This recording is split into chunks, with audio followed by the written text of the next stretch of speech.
Welcome to Dialogue with Deidre. I'm your host, Deidre Malone.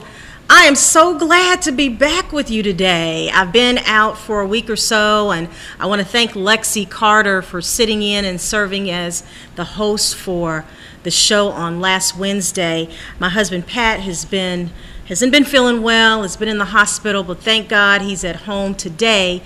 And so I am sitting here hosting my show and glad to be back with you. Glad my husband's at home, but I'm also glad to be back here with you, continuing our dialogue as we do what we can to keep Memphis and Shelby County talking.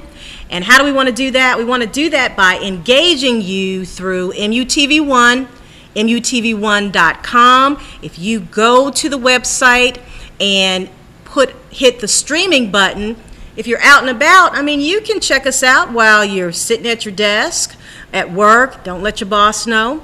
If you're out and about, if you're sitting waiting in the doctor's office, the dentist's office, check us out. We just want to keep you informed. And I want you to know that we had a really, really good day on Friday, June the 21st. I know Lexi mentioned it, and I'm sure that Dr. Hutchinson mentioned it on his show, as well as Dr. Taylor, when he talked about the Benny Awards, because MUTV1 won a Benny Award, and so did the Carter Malone Group. We're excited about it because we won Outstanding Woman-Owned Business Award, and it was presented to us by the Black Business Association of Memphis. So Robbie Williams and his team, thank you for acknowledging the work that the Carter Malone Group does in Memphis and across this country. We appreciate what the BBA does as well, but we appreciate being acknowledged for the work that we do. And so we were just so grateful, and it was humbling for the firm to receive that award. After being in business for 10 years, that very same day, we celebrated 10 years of being in business, the Carter Malone Group. And later in the show, you'll see a short video of some of the highlights of the people who actually came out in support of our 10th year anniversary. And I'm so proud of the team that we've had over the course of the 10 years, but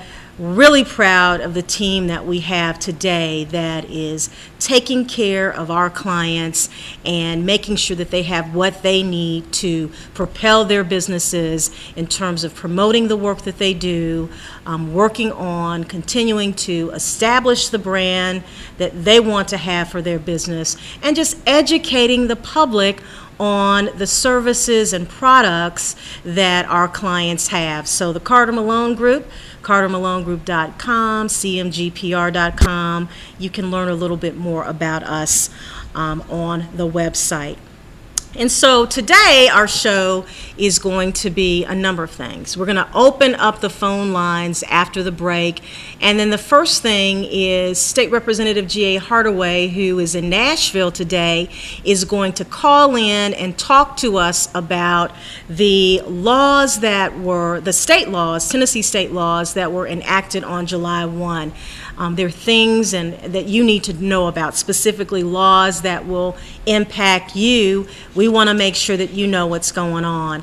And then after that, we want to talk about what's going on with President Obama delaying the Health Care Act. We think that's important to mention and feel to see what you think about, specifically if you own a business. We were all gearing up to make sure that we had health care coverage for our employees, and so July 1 we made sure that we took care of that at our firm. But now the federal government has given us a year, specifically businesses that have 50 or more employees. It will be definitely mandated, but you now have an additional year to try and plan for that. So we want to see what your thoughts are on that, as well as July 1, Memphis City Schools, doesn't exist anymore. It's now the Shelby County school system. It's one system. And I was telling my husband that our grandson, Patrick III, we affectionately call him Trey. Trey will be entering kindergarten in August. And so he will be a future graduate and probably, the first full term from kindergarten to the 12th grade if he stays in Memphis, and that's our hope, that his parents allow him to stay here, graduating from the Shelby County school system. So I'm excited about that. So when we come back, State Representative G.A. Hardaway will be our guest via phone, and then after that we'll be taking your calls to talk about some of the issues that we think that are important to you, and we believe you think that they're important as well. So we'll be taking your calls when we return. This is Dialogue with Deidre. I'm your host, Deidre Malone. We'll be back in a few. Excuse me. Hi, can I get through, please? Dr. Newman. You know, there has to be a better way. A way to skip the ER waiting room, like this lady over here. All she did was log on to stfranciser.com to hold her husband's place in line.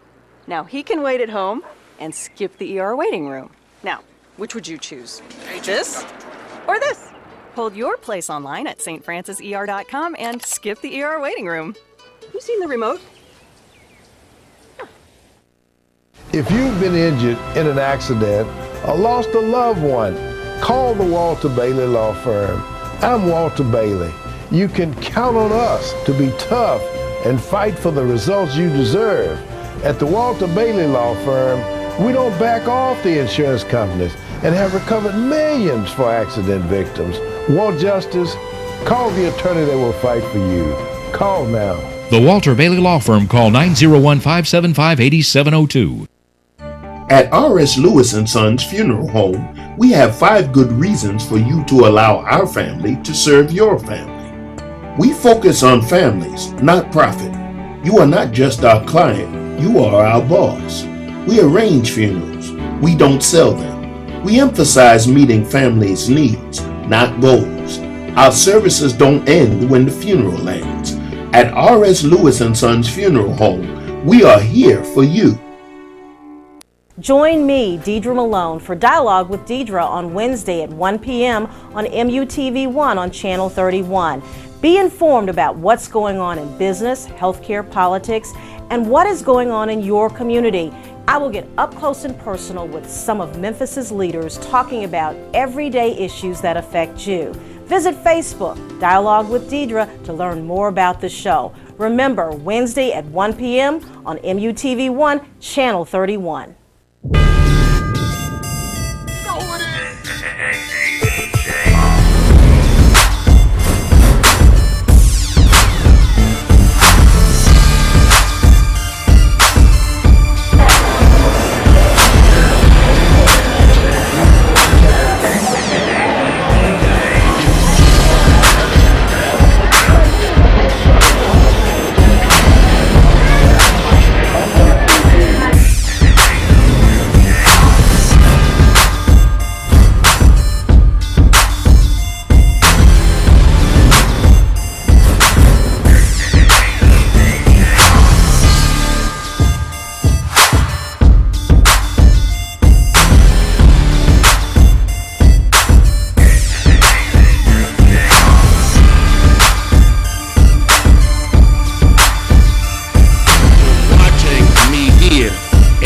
Watching me here. This is the iPad, and I'm talking to you on cable.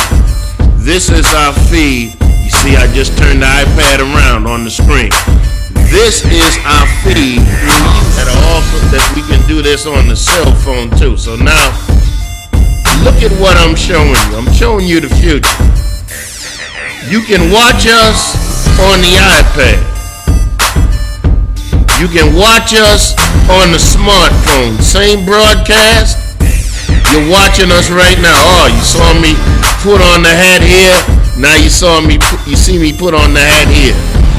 So there's a slight delay, but the bottom line is you're able to watch the show.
Welcome back to Dialogue with Deidre. I'm your host, Deidre Malone. I hope you had an opportunity to enjoy just a look back at the 10th anniversary event for the Carter Malone Group. You had a chance to see my family, my husband and my boys, as well as employees past and current, as well as a number of clients and friends of the firm. So I just wanted to share a couple of highlights from that event with you today. And as I mentioned, I have Representative G.A. Hardaway, State Representative G.A. Hardaway on the line, as well as State Representative Johnnie Turner, who both of them are powerhouses representing us in Nashville, holding it down for Memphis and Shelby County the best that they can. G.A. and Johnnie, welcome to Dialogue with Deidre. Thank you. Thank you, ma'am. Look, a couple of things I wanted to chat with you two about was the fact that in Tennessee, a couple of new laws took effect on July 1. That's one thing. And then the second thing with the Voters Act of 1965, the Supreme Court ruling. Ms. Johnnie, I know that you're the former executive director of the Memphis branch of the NAACP. You've marched. You were part of the civil rights movement, and I want to get your take on the Supreme Court ruling. But first, let's just look at some of the laws that are now enacted as a part of Tennessee law. Guns in the parking lots allows people with handgun to carry permits to store firearms in their cars, no matter where they're parked. Where did the two of you kind of fall down on that piece of legislation? Were you supportive of it?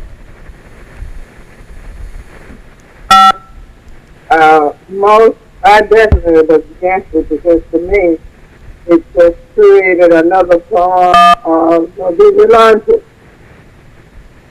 Not everybody's life is this. When there are disagreements, and certainly there will be disagreements, and disagreements that could be solved by walking away from it or apologizing or trying to bring some sense of reasoning to it.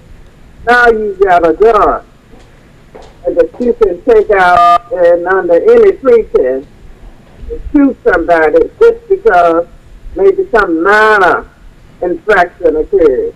And I strongly oppose that bill and all the others. Guns in the parks, guns in the bars, guns trying to get them on the college campuses. All of those ridiculous bills, to me, was just creating another form of vigilance. And, Deidre, I'm going to agree with my colleague. First, I want to congratulate you and Carter Malone on 10 years of successfully competing in an industry that's dominated by men. Thank you, Representative Hardaway. I appreciate it. I join him in that as well. Thank you, Representative Turner. Yeah, with all due respect to a couple of the guys over there in Carter Malone, your organization is pretty much fueled and run by women. You're absolutely right. We're holding it down over there at 1509 Madison. You're absolutely right. Well, congratulations on that, and here's to the next 10 years. And I know you're doing some national work, and my understanding is that you'll be branching out, doing more international work also. We're excited about that. We're really, really excited about that opportunity that we have to take Carter Malone. We've been doing national work all along, but to expand internationally, and we're really excited about that. All right, we dropped your name while we were on our trade mission over in Turkey and Azerbaijan, so expect a call from those dignitaries over there trying to get your help in promoting diversity and international trade and investment. I appreciate that. I do. But back to your specific question on the guns in the parking lot. One thing that concerns me is how it's being portrayed.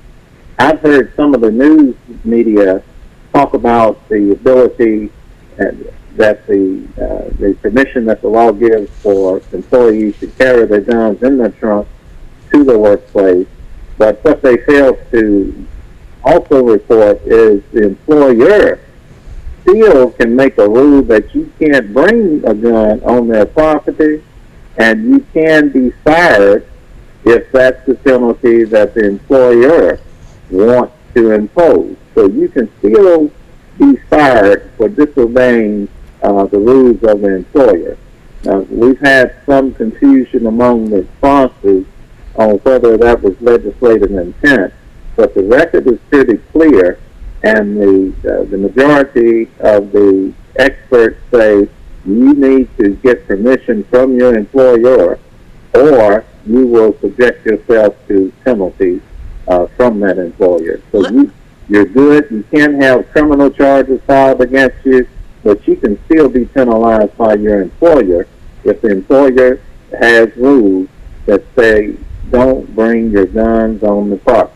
Well, I'm glad to hear that, because I really wouldn't want a gun on my property. And I have a handgun permit. I went and took the test, went through the process with my oldest son. But I wouldn't want a gun on my business property. But I remember back in the day when I worked for a local TV station and I produced, there was an audio guy who actually carried a gun, and in that room where you're compact and it's very tense and it's high pressure, you're screaming a great deal, trying to make sure that the show goes well. And it was the type of situation where anything could go bad. And just the thought of, the audio person having a pistol in the studio, in the control room, made everybody nervous. But the employer, had to say something to him about it, and he had to stop carrying that on the premises. So I'm glad to hear that our representatives were against it, and I'm sorry to hear that the handgun, that it did pass, that they can, at least you can carry it in your vehicle while it's parked. A couple of the other laws that have gone into effect included on unemployment benefits cut. The state cut $15 per child allowance that was going to Tennesseans drawing unemployment benefits. That's one. And then charter schools. It revises various provisions regarding public charter schools. And then this is one, I think, Representative Turner, that you probably will, truly have an opinion on. The retired teachers and education allows retired teachers' children who are under 24 years of age to receive a 25% discount in any public higher education institution, which I think is a good thing. I agree. I think that's one of the most positive pieces of legislation that was passed. And not only with that, the grandparents, retired grandparents in the teaching system, I like that, but I can see in so many instances that can be a greater incentive for our children and grandchildren to go to school knowing that they will get that 25% reduction. So yes, that was one of the good pieces of legislation. And much needed, Deidre, when we look at the assault on teachers in general, yes. And now we've just had the commissioner to pull out a brand new pay scale for teachers that may or may not negatively impact our ability to recruit quality teachers. But you couple that with the tuition issues that we have. Tuition is steadily rising every year, and we've got a Congress on the federal level, a Congress that has allowed our rates for student loans to double overnight. This is a rough environment for higher education, and in order for our children to access higher education, we'll need a lot more than just that one bill. Higher education now is to the point to where it may very well become the luxury of the elite. And if you're a marginal student, average student, it's going to be difficult in today's climate for you to get the money in order to pursue any of the post-K-12 education. Just to piggyback on that, I agree wholeheartedly with Representative Hardaway. Wise people make wise investments. An investment in the educational future of our young people is one of the best investments we could make.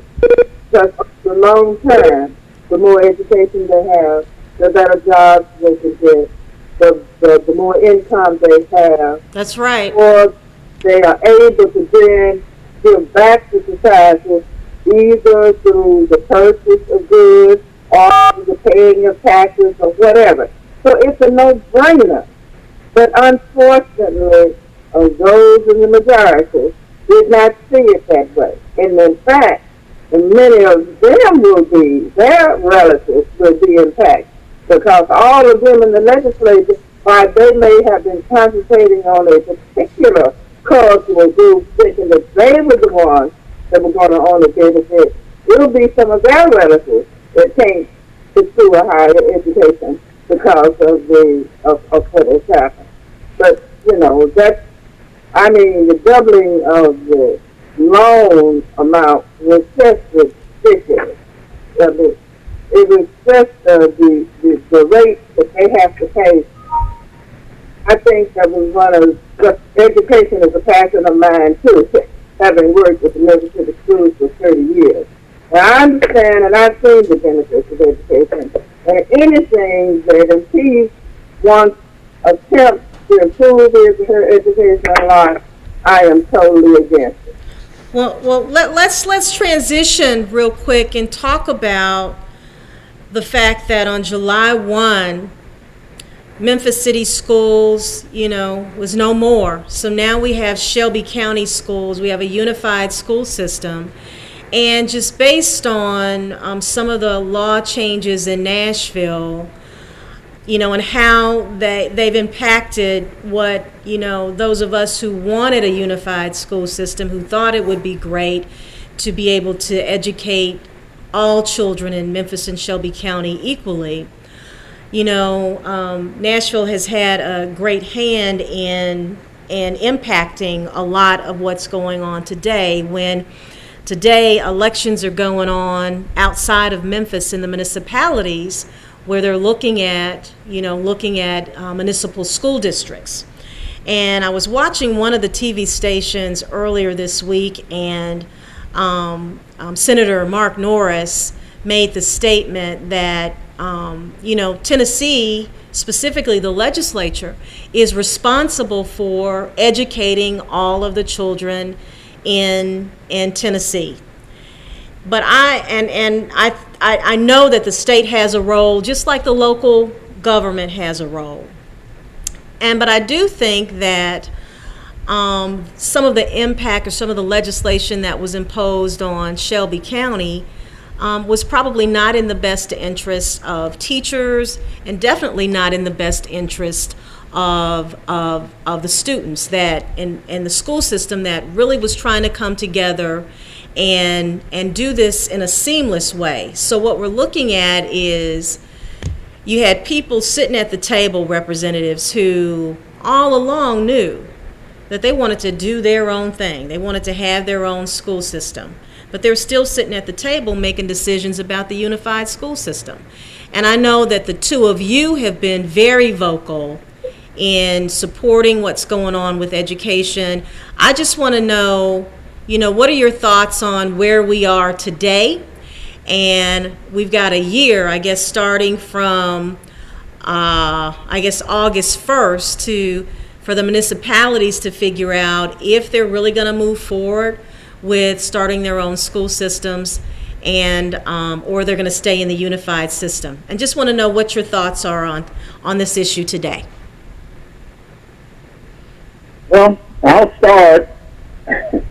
I can tell you that I think the only way that our children were going to be able to access equal educational opportunities across Shelby County would be, the children out of Memphis especially, would be for Memphis to have surrendered its charter and merged with the Shelby County schools. I agree. The basic reason is we do not have the tax base in order to support that world-class school system that we all agree our children need in order to be successful. If you look at the confusion around the budget that the Memphis City Council had this year, I ask you to simply figure out how much more confusion there would have been if you had to deal with a minimum of $57 million in order to fund a school system, and possibly more. Mm-hmm. The period where the election, not the election, but the vote was taken for the merger, the school system, the Memphis City schools, delayed making their budget available. That budget at the time, from my sources, was $100 million short. That's the way that Memphis City school budget was when we were actually voting on the merger. Okay. Our children were already underfunded. They were getting the type of money for a system that could in no way be successful short term, much less long term. Mm-hmm. We had to merge in order to be able to afford quality education for our children. Now the problem now is getting people on the school board who have all of the children's best interests at heart. And you made note of the fact that we have people who sit on the school board who are already planning another school system. Correct. That's ridiculous. I opposed the Transitional Planning Committee because I thought it was unnecessary. State law already allowed for the Commissioner of Education to monitor, advise, and in certain cases authorize certain actions that were necessary for the merger. We did not need a commission. That commission was put in place for one reason, and that was to try to get at Memphis and control the future of Memphians. Now, we had an opportunity to have our chief executive officer, Mayor A.C. Warden. Even though I disagree with the commission, we had a chance to have him set there. The legislature refused to amend the legislation to allow his participation, even though the city had been funding the Memphis City Schools, chief funder for it. Well, let me add one little point to that, Representative Hardaway, and the county mayor, who was sitting in the catbird seat, had an opportunity to let Senator Norris, who was responsible, chaired his transition team. All he had to do was pick up the phone and say, Senator Norris, you know that's wrong. City mayor should have that opportunity to appoint 5 people, but that didn't happen. You can continue. I just wanted to make that point. Well, you're correct, and the county mayor, Luttrell, even had a more direct opportunity to cure that problem, partially by using one of his appointments to place Mayor Warden on that transitional planning committee. You're absolutely right. And then he did appoint, I don't think Cato Johnson, who has supported Mayor Luttrell over the years, I thought he was going to appoint Cato Johnson, and he didn't appoint Cato. I think Cato was a non-voting member who, was asked to sit there when Mayor Luttrell couldn't attend. So. Yes, I believe you're right, and I believe that what he did opt out to do was to use his appointment to place another suburban mayor on the board. So we were hoodwinked, and then we were hijacked and bamboozled and everything else coming out of the state legislature.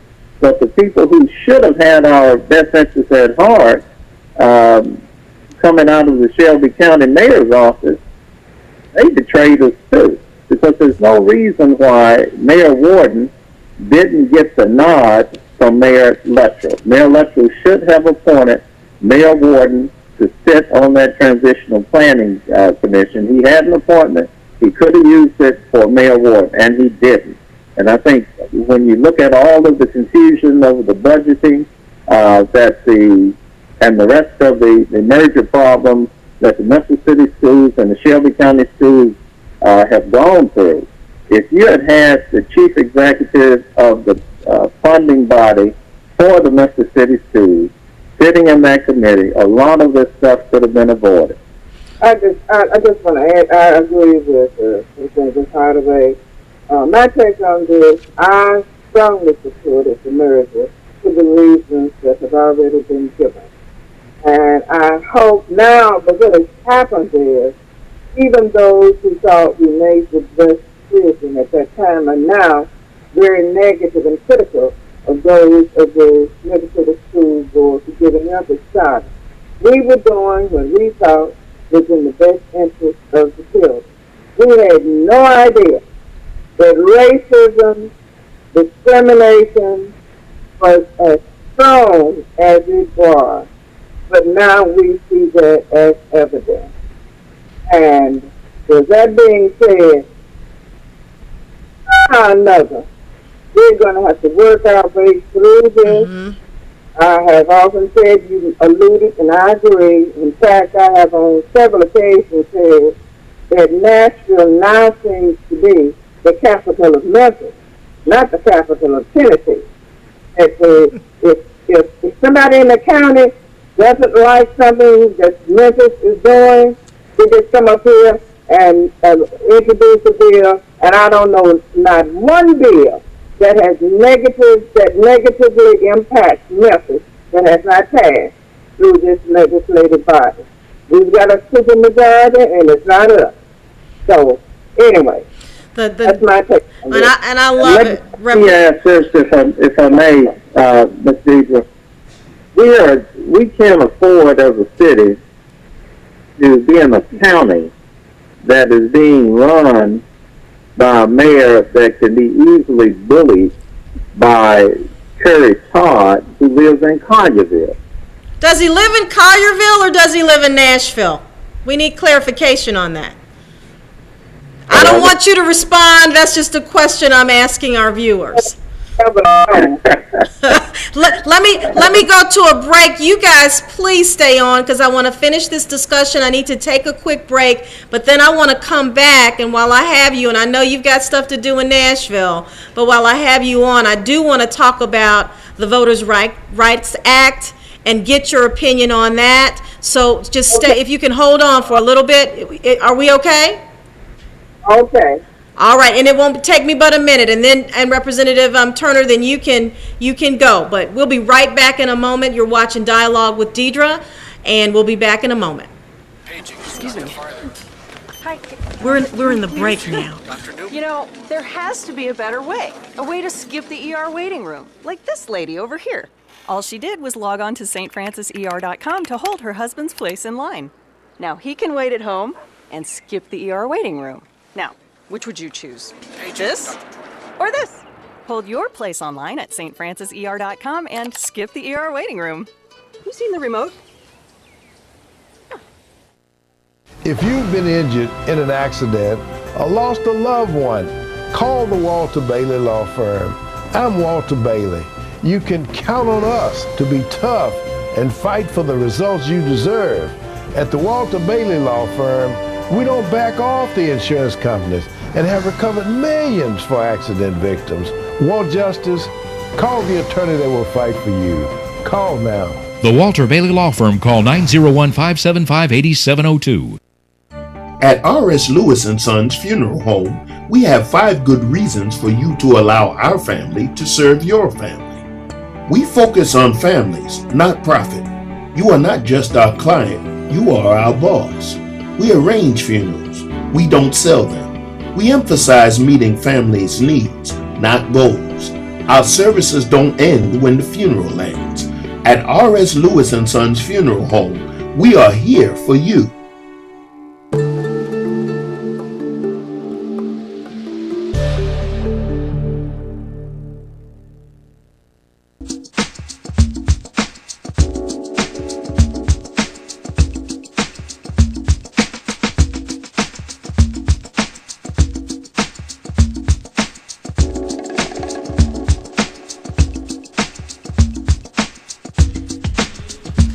Welcome back to Dialogue with Deidre. I'm your host, Deidre Malone. In the June 27th issue of the Tri-State Defender, the cover story was "The New Battle Begins," and they're talking about the Voting Rights Act and the decision that the Supreme Court made last week to basically say that the Section 4 was unconstitutional and that it needed to be scrapped and looked at, specifically the formula. And so I wanted to get State Representative Johnnie Turner she has to leave, but to weigh in on the Supreme Court's decision and how she thinks it might affect, voters across this country. Representative Turner. I'm really disappointed in that decision. Of course, if one, who had voted the right way, it would have been the reverse. But he always votes with the most conservative crowd. We have worked too long and too hard to gain not only the right to vote, but the purpose of Section 5 was to ensure that those states that continuously found ways to get around the full implementation of the Voting Rights Act, that those states would have federal monitors. This past election is a prime example. The election of 2012, when you had the photo ID requirement for people who had voted for years and years and years, now had to be inconvenienced by going somewhere, getting the photos taken, and it was kind of like asking people to recite the Constitution. Right. It was like a poll tax. It was the modern day method to restrict the number of voters who were least able, either in terms of transportation, in terms of convenience, and in terms of money, to fulfill that requirement. Of course, we were later able through the shrewdness on the part of Memphis, Mayor Horton and our attorney Herman Marsh and others, to get that impediment or that impediment out of the way, because we were able to go to the public library. But it's still, I just knew that this was going to be extended. Because of that, the most recent evidence of the system's attempt to take away one of the most precious rights that we have, and that is the right to vote. Because if you take away that right, if you diminish the voting rights of those who oppose whomever the prevailing party happens to be, then you take away our right for a say in what happens in our lives and the kinds of laws that are passed or not passed, that are passed that negatively impact poor people, negatively impact minorities, African Americans and Hispanics in particular, or even church groups, or Muslims, whatever. Everybody should have the right to vote. And what the 2012 was a prime example of the need for the extension of the Section 5 of the 1965 Voting Rights Act. The last time it came up for a hearing, I think the NAACP, I know I was there when we marched in support of an extension, and it was granted. I don't think any of us thought that there would be any trouble getting the extension unless we were blind or blindsided, because we thought that there was enough evidence in the last election to justify its continuation. Representative Turner, thank you so much. GA, what do we need to do now? What do we need to do, Representative Hardaway, now that this is on the books? Do we need to march? Do we need to call? What do we need to do to try and see if we can get this turned back? Well, let me do this. Let me defer back to my colleague, because one of the options you offered was whether we need to march. The irony is that we're in the year that denotes the 50th anniversary of the March on Washington. And there are plans being made now for the end of August, August the 24th or so, to actually go to Washington and to participate in that march that commemorates that original March on Washington and 50 years ago. Yes. Representative Turner was actually a participant in that march 50 years ago. And I'm preparing to go back to the 50th anniversary. And when the Supreme Court made that decision, I said every free-thinking, every person who recognizes the injustice that has been done to us by the highest court in the land ought to be present in Washington, D.C. Everybody needs to go. We're fighting against that because we're fighting the same battles today that we were fighting then. We were disproportionate in the number of African Americans and other minorities in terms of unemployment. That's why one of the things dealt with jobs. We were disproportionate in our rights to vote. That's why part of it dealt with justice and equality.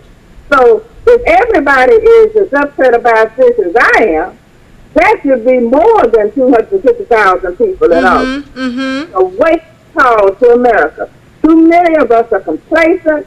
We think that all is well, even as we see what transpired in 2012 in terms of the area of elections, even as we witness what is happening to the first African American president in these United States, even as we witness the loss of homes in the middle class because of what is happening in our economy, even as we see that we're trying to get out of one war and trying to, and we're being coerced into another.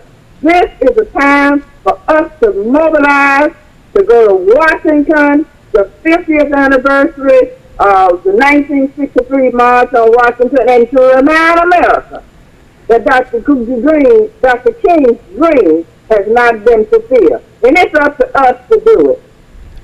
That is powerful. And I'm hoping that our viewers take that dream, take that message, and then they meet us in D.C. for this march. Because, if you're not vigilant now, let me just say, it can always turn back.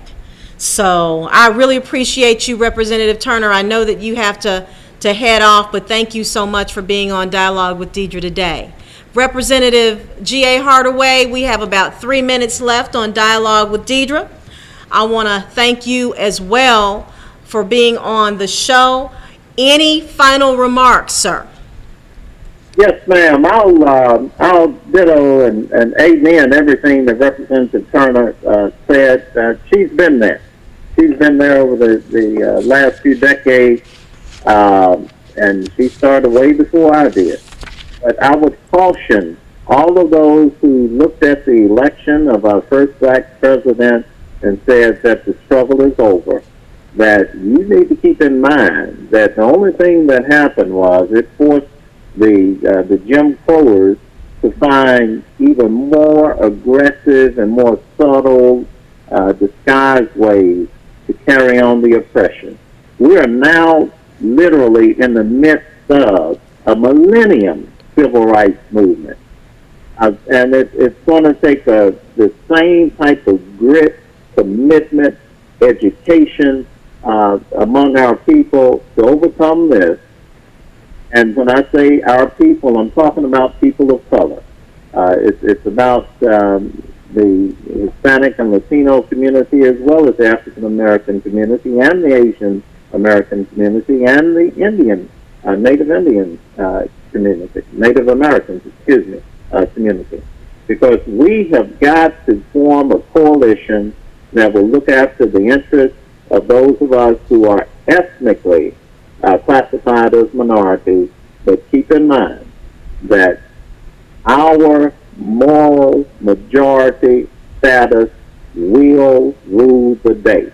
But we've got to put it in action. Let's make some things happen and get this millennium civil rights movement on its way. Well, thank you so much for your parting words, and we'll have you both back on relatively soon because we have some work to do before that August march, and we're going to try and get as many Memphians and Shelby Countyans there as we possibly can. So thank you again for tuning in and for calling in and sharing your views with us today. Thank you both. Thank you. Take care. That was powerful. I know we were not able to open up the phone lines and have an opportunity for you to ask them questions, but what our hope is that we actually get them in the studio, have them come in, and you can share your thoughts with them. But I thought that, from someone like Representative Johnnie Turner, who marched 50 years ago with Dr. King and is now in the state house working with other legislators and fighting the good fight for Shelby Countyans. It's a battle. It's a battle. And to be able to witness now today the attack, quite frankly, on the Voting Rights Act, I'm sure that it's just crushing. Because just think about it. I think about how, my grandparents fought and marched for us to have the right to vote. And a lot of us today take that for granted. We don't go to the polls and we vote. We think that it doesn't have an impact on our everyday lives, and it does. It impacts everything that you do. It impacts, your children's education. It impacts health care. It impacts everything that you do. It touches it. And so I'm just going to challenge our viewers to be vigilant and pay attention to what's going on, and you need to really pay attention to who you elect. And with that note, let me just say that next week we're going to have a great show. I will have veteran news person Les Smith on Dialogue with Deidre. And Les has been in this market for a long time. So he's had an opportunity to see Memphis change when it comes to politics and what's going on. So we're going to have a conversation about, do you think that the media really has it out for African American elected officials? Some people think that the mass media has it out for African American elected officials.